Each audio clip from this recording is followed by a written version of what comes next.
এরপরে মুশফিকুর রহমান আপনি লিখেছেন, বিয়ের সুন্নাহ পদ্ধতি সম্পর্কে কিছু বললে ভালো হতো। বিয়ের সুন্নাহ পদ্ধতি নিয়ে অনেক বিস্তারিত কথা বলার সুযোগ নেই, তবে আমরা এটুকু বলি যে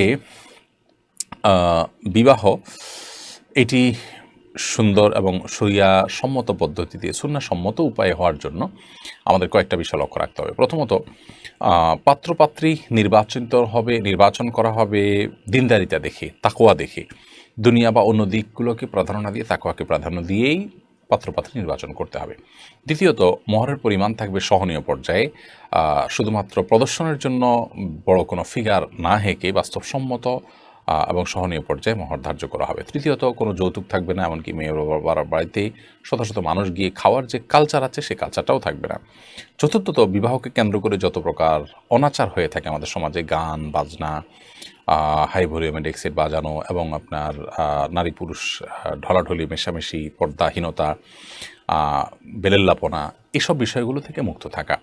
এভাবে যদি আমরা বিয়েটাকে সম্পাদন করতে পারি, ইনশাআল্লাহ বিদিনে সেটি সুন্নাহসম্মত বিয়ে হবে এবং সুন্দর একটি বিয়ে হবে, যেটা আমাদের জীবনে বারাকা লাভের অন্যতম মাধ্যম হতে পারে।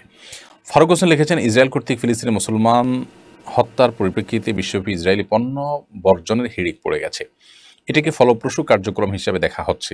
অন্যদিকে কোনো স্কলার এটাকে নাজায়েজ বলেছেন, তারা এটাকে আখ্যায়িত করছেন হালালকে হারাম সাব্যস্তকরণ হিসেবে। কোনো বিক্রেতা থেকে কিছু না কেনা এবং না কেনার স্বাধীনতাকে হালালকে হারাম সাব্যস্তকরণ হিসেবে আখ্যায়িত করা কতটুকু সঙ্গত? ভাই ফারুক হোসেন, অত্যাচারী মানুষদের পণ্যগুলো না কেনা, এটা সন্দেহাতীতভাবে অত্যাচারীদেরকে দমনের একটা পথ। বিশেষ করে আমি তাদের কাছ থেকে পণ্য কেনা মানে হলো তাদেরকে একরকমের সাহায্য করা, কারণ এর লভ্যাংশ তারা তাদের সে অন্যায় কাজে ব্যয় করার সম্ভাবনা থাকবে। তো প্রতিবাদের অংশ হিসাবে আমি তাদের পণ্য বর্জন করলাম, এটি সন্দেহভাবে খুব প্রশংসনীয় একটি কাজ। যদি কেউ এটাকে মনে করেন হালালকে হারাম করা হচ্ছে এখানে, তাহলে সেটি তার বুঝের ভুল আমি মনে করি।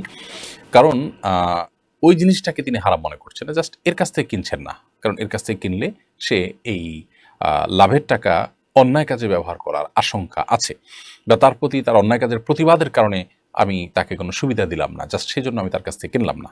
এ অর্থে এই বর্জনটা বরং ইবাদতে পরিগণিত হবে ইনশাআল্লাহ তাআলা। আমি গতকাল তার্কি থেকে আসা দুই ভাইয়ের কাছ থেকে শুনলাম যে সেখানে স্টারবক্স এবং ম্যাকডোনাল্ডস, ইহুদিদের মালিকানাধীন কোম্পানিগুলো ইতোমধ্যে মানে মশা মারা শুরু করে দিয়েছে, অর্থাৎ প্রায় সবাই সেটাকে বর্জন করতে শুরু করেছে।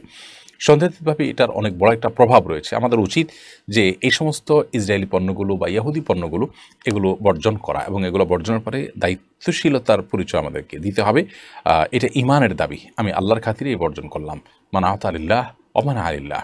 যে ব্যক্তি আল্লাহর জন্য কাউকে কিছু দিল আর কাউকে কিছু দিল না, অর্থাৎ এই যে আমি কিনে তাকে একটু বেনিফিট দিলাম, এটা দিলাম না, সেটা আল্লাহর খাতিরে আমি বর্জনটা করলাম, এটা যে করতে পারে ফাকাদ ইস্তাকমাল ঈমান, তাহলে তার ঈমানটা পরিপূর্ণ হলো। অতএব এটি ঈমানের দাবি এবং এটি আমাদেরও করা উচিত যে ইসরায়েলি পণ্যগুলো, ইহুদি পণ্যগুলো এবং তাদের সে সমস্ত পণ্য কেনা থেকে আমাদের যথাসম্ভব বিরত থাকা উচিত। এমএসটি জান্নাতুল রিফাত আখি আপনি লিখেছেন, অ্যাক্সিডেন্টে আমার পা ভেঙে গেছে, এখন আমি হাঁটতে পারি, বাট হাড্ডিতে কিছু অংশ ফাঁকা থাকায় আমি এখন প্রপারলি বসে সিজদা বা নামাজের শুরুতে বসতে পারি না। আমি বসে নামাজ আদায় করি, কিন্তু নামাজের শুরুতে বসে পড়তে পারি না। এক্ষেত্রে আমার নামাজ হবে কি না?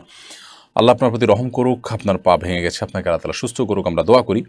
আপনি হাঁটতে পারেন, কিন্তু হাড্ডিতে যেহেতু ফাঁকা আছে সেজন্য আপনি সঠিকভাবে বসে সিজদা নামাজের মতো করতে পারেন না। যেহেতু আপনি করতে পারেন না, অতএব আপনি মাজুর, এবং মাজুর হওয়ার কারণে আপনি বসে যে নামাজ পড়ছেন যতটুকু পারেন ততটুকু আপনি বসে নামাজ পড়বেন, ইনশাআল্লাহর কারণে আপনার নামাজ হয়ে যাবে এবং কোনো গুনাহ হবে না।